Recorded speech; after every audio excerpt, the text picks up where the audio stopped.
It was a Tuesday. Derek Vance remembers that because Tuesdays were for Titan Talk, a video conference where junior analysts like him pitched deals while his boss, Mr. Holloway, golfed from his yacht.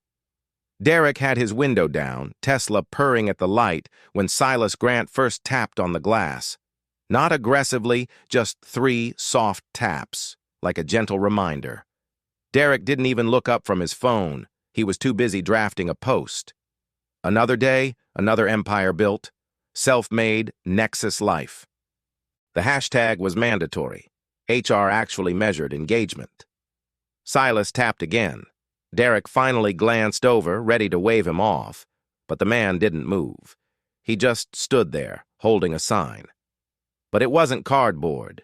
It was the back of a framed stock certificate, the kind they gave executives in the 90s. The frame was broken, the glass was gone. And in neat lettering it read, "Lost everything but my mind. Hungry for change, literal and figurative." Derek didn't just chuckle. He laughed, a full, loud, performative laugh. "Mr. Holloway, you gotta see this," he said into his video call, flipping his camera. The man's face filled the screen. "This guy's got a stock search sign. Probably thinks it's worth something. Hey, buddy, $38 a share went out with dial-up." Silas didn't flinch. He had this little tick of arranging the few coins in his cup into perfect rows. Quarters, then dimes, then nickels. A tiny, worthless army. Derek noticed it and pounced. "You organized your failure, that's adorable, but here's a tip. Effort doesn't equal outcome. I built my Tesla from nothing. You built a coin row from pity." He grabbed a quarter from his cup holder and flicked it toward Silas. It missed. The quarter rolled, hit a crack in the pavement, and vanished into a storm drain with a hollow clink. Derek laughed harder. "Even gravity's on my side. Better luck next life, pal." The light turned green. Derek drove off, already editing the clip, adding a filter, tagging it, "Karma is for losers." Mr. Holloway hadn't said a word, just ended the call. That silence should have been Derek's first warning. What Derek didn't know was that while he was drafting hashtags, Silas was watching that quarter disappear with the same quiet concentration he once used to analyze leveraged buyouts.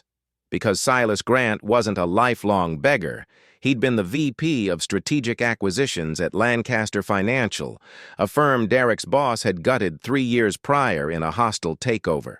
Silas lost everything. His job, his pension, his wife, and his house, which Nexus Capital flipped into luxury condos. The day they foreclosed, he walked out with one thing, that framed stock certificate, a gift from his daughter. The quarter wasn't the point. It was a symbol. And symbols, Silas knew, could be weaponized.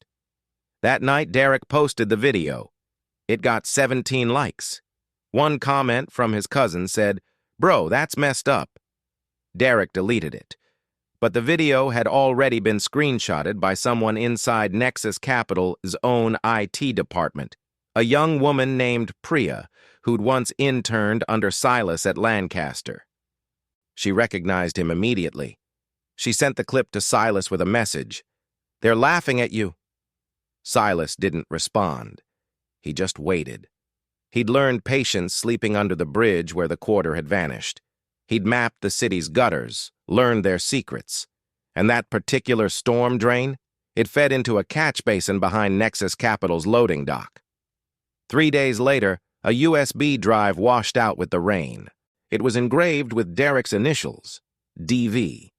It was a dead drop Priya had left for Silas weeks ago containing corporate data. The drive held Nexus Capital's internal audit.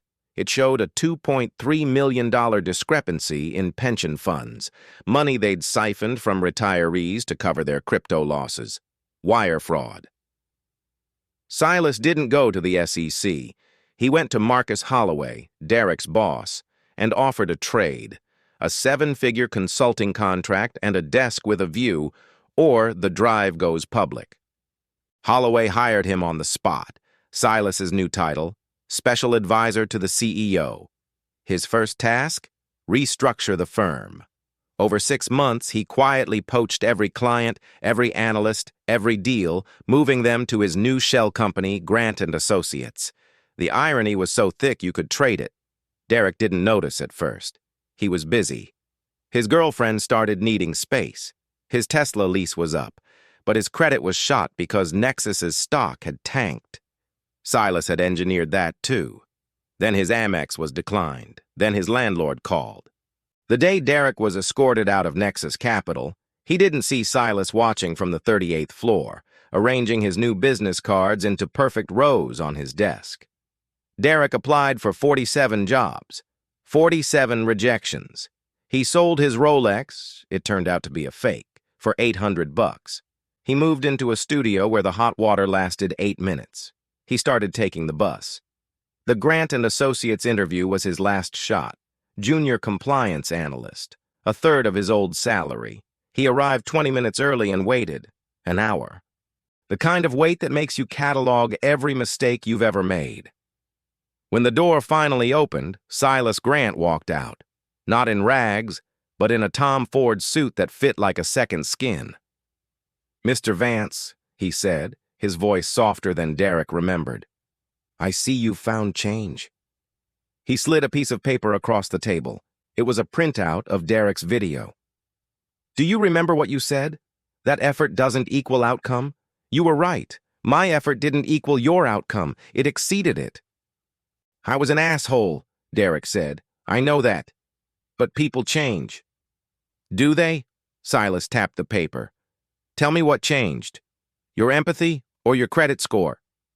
For 45 minutes, Silas interrogated him, not about his resume, but about that day, that quarter, that feeling of watching something valuable vanish. He even made Derek watch the video 5 times, including footage from his own Tesla's dash cam. "The job," Silas finally said, "is janitor, night shift, $8.47 an hour. You'd clean the offices, and every Tuesday at 2:47 a.m., you'd polish the glass on my door, because that's when I used to wake up under the bridge, cold enough to consider not waking up again." Derek's pride screamed, but his stomach growled louder. "I'll take it." For 6 months, Derek cleaned. He learned that Silas worked until 2:47 a.m. every Tuesday and left a single quarter on his desk, heads up. He learned that the other janitors were former executives, former addicts, former ghosts. He learned that respect isn't about outcome, it's about effort. And he learned Silas's story. His daughter, Sarah, had been diagnosed with leukemia the same year his firm fell. The medical bills were the final blow. He begged not for himself, but for her. That quarter Derek threw? Silas had been counting. He needed 2,300 quarters for her copay. He was at 2,299 when Derek's last quarter vanished into that drain. When Priya sent Silas the video, he showed it to his daughter in her hospital bed. "See this?" he said. "This is what we're fighting." And Sarah, bald from chemo, looked at Derek's laughing face and said, "Dad, when I'm better, let's buy his building and make him the janitor." She got better. The treatment worked. And Silas, true to his word, made her co-founder of Grant and Associates. Her first initiative was a janitorial scholarship program. The first recipient was Derek Vance. One morning, Silas called him in. "Update your LinkedIn," he said. "Your new title, head of second chances. Your salary, what you made at Nexus plus a percentage." "Why?" Derek asked, staring. Silas pointed to the old stock certificate, now framed on his wall. "Because you reminded me what failure looks like, and I reminded you what it costs. Now we both know the price, and the value of a single quarter." Derek learned that karma isn't some cosmic force. It's cumulative. It's the sum of every small cruelty adding up into a debt so large, only grace can settle it. And sometimes, grace wears a Tom Ford suit and gives janitorial jobs to the men who once threw quarters into drains. If you believe every story has 2 sides, drop a coin emoji in the comments. Thanks for watching, and remember to subscribe for more stories that make you think.